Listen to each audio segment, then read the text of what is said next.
All right, I got the box apart on the Transamp one. What I was surprised at is here's the bottom.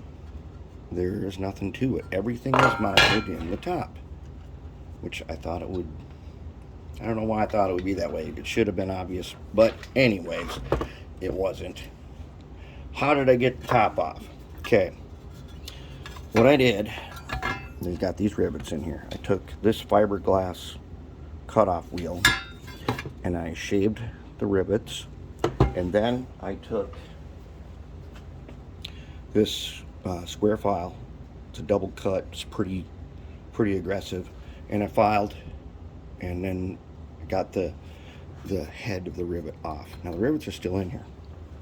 We're gonna take them out, of course, because we're gonna do screws when we put it back together.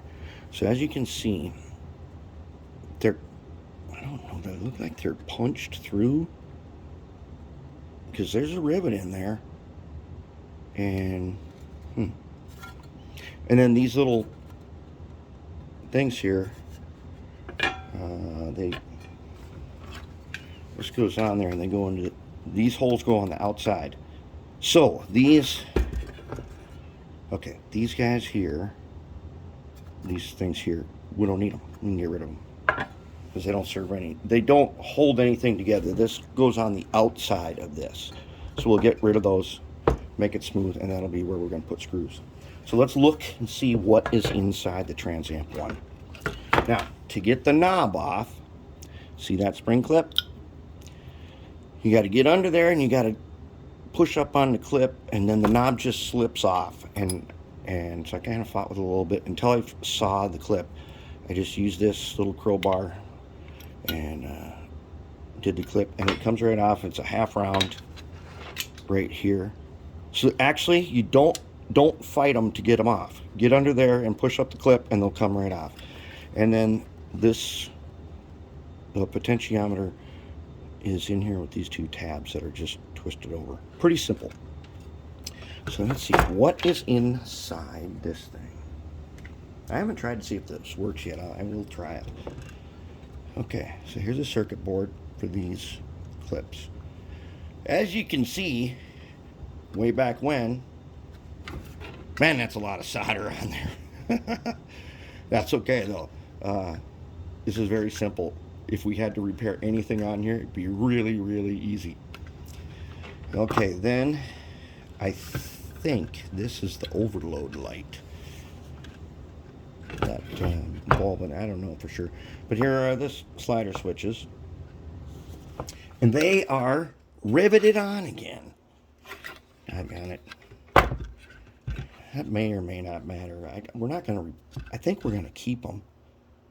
And you know, we got a solder to them. Easy enough. Okay, there's a transformer back here. And the more we get into this, we're going to start finding out if we can replace transformers. But look at how much room you got in here. There's a ton of room in here. And we should be able to get a fan on this thing. And I think for this one fan will probably do it. And on the other side, we'll make a grill and filter it. Put a little filter. We have to have a very a filter that has a lot of airflow. I'm thinking a vent filter or something. And we'll make a filter over our vent, and then the fan will run. It'll be kind of like making a vacuum cleaner. But we want to get rid of the heat, and we don't want to pull in a bunch of dust. But this is it. Now, I don't think the Transamp has the Autopulse. You know, anyways, I don't see any circuitry of any kind in here. Unless that's it, right? Oh, there's something. Maybe that's what it is. I have to go and find some directions for the... Okay, let's do this so you can see it. Okay. Looks like a voltage regulator or something. I don't know. We'll figure out what it is because it's got markings on it. And this must be a heat sink then. I bet it is. I don't know yet. We'll find out what's going on here. But this looks very, very simple. And I think we can definitely do something with... Maybe we can upgrade this transformer. All right. So that is how easy it is to take these off. And the one thing we learned by doing this first is the knob comes off with the clip, so you don't have to fight it and wreck it. All right, that's one open.